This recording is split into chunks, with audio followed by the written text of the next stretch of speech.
Question number 29। उस अंग्रेज अधिकारी का नाम बताइए जिसने चंद्रगिरी के शासक से वर्ष 1639 में मद्रास पट्टे पर लिया था। Francis day. फ्रांसिस डे ने चंद्रगिरी के राजा से मद्रास पट्टे पर लिया और वहां पर किलाबंद कोठी का निर्माण किया। इस कोठी का नाम फोर्ट सेंट जॉर्ज पड़ा। यही फोर्ट सेंट जॉर्ज कालांतर में कोरोमंडल तट पर अंग्रेजों का मुख्यालय बना। 1861 में आगरा में राधा स्वामी सत्संग की स्थापना किसने की? स्वामी शिवदयाल सिंह ने। इन्हें तुलसीराम और स्वामी जी के नाम से भी जाना जाता है। ये आगरा में एक बैंकर थे। तुर्काने चहलगानी का उल्लेख सबसे पहले किसने किया? फुतू अल सलातिन। निम्नलिखित में से कौन प्रस्थान 3 में सम्मिलित नहीं है? भगवत। शंखलिपि के लेख निम्न स्थल के स्तूप अवशेष से प्राप्त हुए हैं। भरहुत। जो भरहुत है वो मध्य प्रदेश के सतना जिले में है और यहाँ मौर्य सम्राट अशोक ने एक स्तूप का निर्माण करवाया था।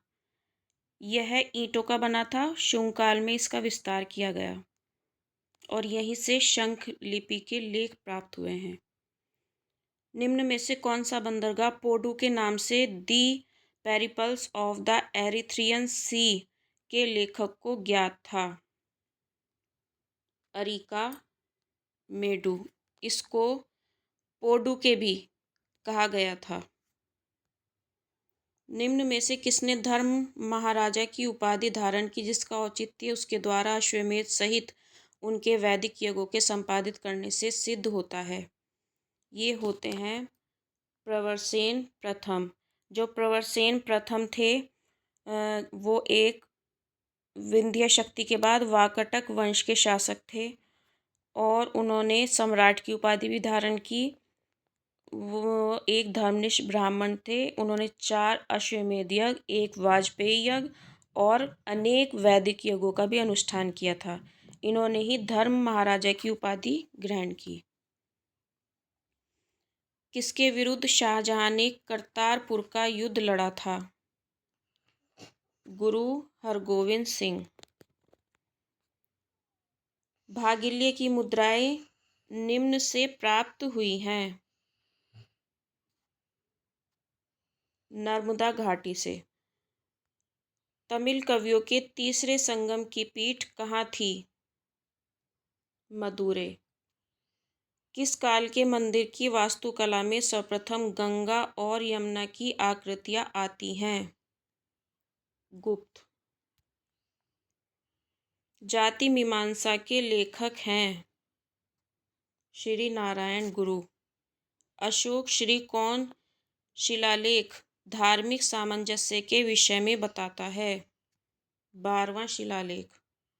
जो 12वां शिलालेख है, देवान प्रिय प्रियदर्शी राजा सब संप्रदाय वालों की, चाहे वे त्यागी हों गृहस्थ हों, सबका विविध दान पूजा से सत्कार करता है और सब धार्मिक संप्रदाय वालों में सार तत्व बढ़े, इस बात को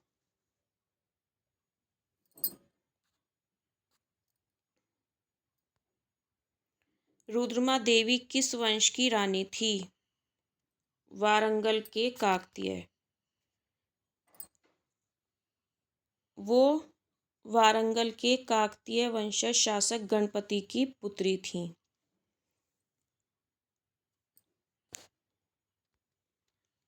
निम्न में से कौन चोल वंश का राजस्व अधिकारी था? वरित पोतगक या फिर कणक। चोल प्रशासन में सबसे ऊपर के जो उच्च अधिकारी थे उन्हें पैरुंद्रम और नीचे के अधिकारी को शिरुंद्रम कहा जाता था। राजा के आदेशों को औले नामक अधिकारी तैयार करता था और इसकी जांच औले नायगम नामक वरिष्ठ अधिकारी द्वारा की जाती थी। जो महासभा के सदस्य थे उन्हें पेरुमक्कल कहा जाता था और महासभा के सदस्यों को पेरुमक्कल, राजस्व अधिकारी को कणक या वरितपोतगक कहा गया। निम्न संतों में से किसे उसके अनुयायी विष्णु का अवतार मानते हैं? चैतन्य। चैतन्य भक्ति आंदोलन के सबसे बड़े संत थे और उनका जन्म जो हुआ था वो बंगाल की नादिया में हुआ था, एक ब्राह्मण परिवार में। बेसिन की संधि 1802 किन दो के बीच हुई थी? अंग्रेजों और पेशवा बाजीराव द्वितीय के बीच हुई थी। इसमें जो शर्तें थी वो पेशवा ने अंग्रेजों का संरक्षण स्वीकार कर लिया, पेशवा ने सूरत नगर कंपनी को दे दिया, पेशवा निज़ाम से चौथ का अधिकार छोड़ देगा, पेशवा किसी भी अंग्रेज शत्रु को किसी भी तरह से संरक्षण नहीं देगा, पेशवा अपनी विदेश नीति का नियंत्रण अंग्रेजों के हाथों में सौंप देगा। सुल्तान मोहम्मद बिन तुगलक के शासन क्षेत्र में हिंद और सिंध शब्द का प्रयोग किसने किया? Ibn Battuta. मिर्ज़ा राजा की मुग़ल पदवी किसे प्रदान की गई थी? जय सिंह। बादशाह जो बहादुर शाह प्रथम के बाद अगला मुग़ल शासक जहांदार शाह बना और इसने सवाई जयसिंह को मालवा का सूबेदार नियुक्त किया और मिर्ज़ा राजा की उपाधि प्रदान की। किस मूर्ति कला में सबसे पहले रामायण से दृश्य प्रकट हुए? नचना कुठार। किस दिल्ली सुल्तान ने हिंदू योगियों और मुस्लिम फ़कीरों के साथ बातें कीं? मोहम्मद बिन तुगलक। चोल सम्राटों के अधीन कुर्रम क्या था? कुछ ग्रामों का समूह। वह कौन सा प्रथम राज्य था जिसके विरुद्ध अलाउद्दीन खिलजी ने हमले की शुरुआत करी? रणथंभोर। रणथंभोर जो था वो राजपूतों का सुदृढ़गढ़ था। कुतुबुद्दीन ऐबक और इल्तुतमिश ने इसे पहले जीता था। फिर राजपूतों ने अपनी स्वतंत्र सत्ता स्थापित कर ली थी। अलाउद्दीन के आक्रमण के समय चौहान वंशी राजा हम्मीर देव के शासन पर अलाउद्दीन ने 1301 ईस्वी में रणथंभोर के किले पर अधिकार कर लिया। निम्न में से कौन भारतीय राष्ट्रीय कांग्रेस के स्थापना अधिवेशन में उपस्थित नहीं था? सुरेंद्र नाथ बनर्जी। किस मंगोल सेनापति ने अलाउद्दीन खिलजी को हराया? जो तारगी। 1303 में मंगोलों का चौथा आक्रमण तारगी के नेतृत्व में हुआ। इसमें अलाउद्दीन सीरी के किले में उसने अपनी सुरक्षा का प्रबंध किया और 2 महीने के घेरे के बाद मंगोल वापस चले गए थे। सबसे पहले 4 आश्रमों का वर्णन आया है जाबालोपनिषद। नादिर शाह द्वारा बंदी बनाया गया मुग़ल बादशाह था? मोहम्मद शाह।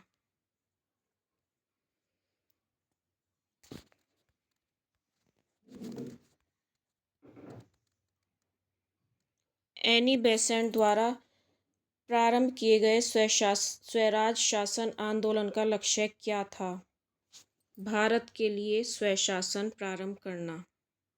रॉबर्ट क्लाइव ने मुग़ल शासक से बंगाल, बिहार और उड़ीसा की दीवानी किस वर्ष स्वीकार करी? 1765 में। 1764 में बक्सर के युद्ध में मीर कासिम, शुजाउद्दौला और शाह आलम द्वितीय की सेना अंग्रेज़ों से हार गई थी। फिर इलाहाबाद की पहली संधि 12 अगस्त 1765 को हुई और इस संधि के तहत मुग़ल शासक आलम ने अंग्रेज़ों को बंगाल, बिहार, उड़ीसा की दीवानी सौंपी थी। वली और अमीर के पदों को किसने पृथक किया? मोहम्मद तुगलक ने। अहमद शाह ने 1748 में सफदर जंग को किस पद पर नियुक्त किया था? साम्राज्य का वजीर। कौन सा केंद्र भारत में डच वाणिज्यिक केंद्र नहीं था?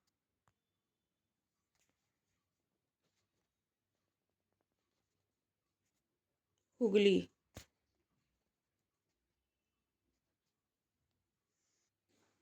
दिल्ली की प्रसिद्ध जामा मस्जिद का निर्माण इनमें से किसने कराया? शाहजहां ने कराया था। मनसबदार जिन्हें मुद्रा के रूप में वेतन दिया जाता था, उन्हें कहा जाता था अमीर। मनसबदारों को वेतन नकद और जागीर दोनों में ही देने की व्यवस्था थी। ऐसे मनसबदार जिन्हें मुद्रा के रूप में वेतन दिया जाता था, उन्हें अमीर कहा जाता था। औरंगजेब के समय अमीन संग्रह करता था जजिया कर।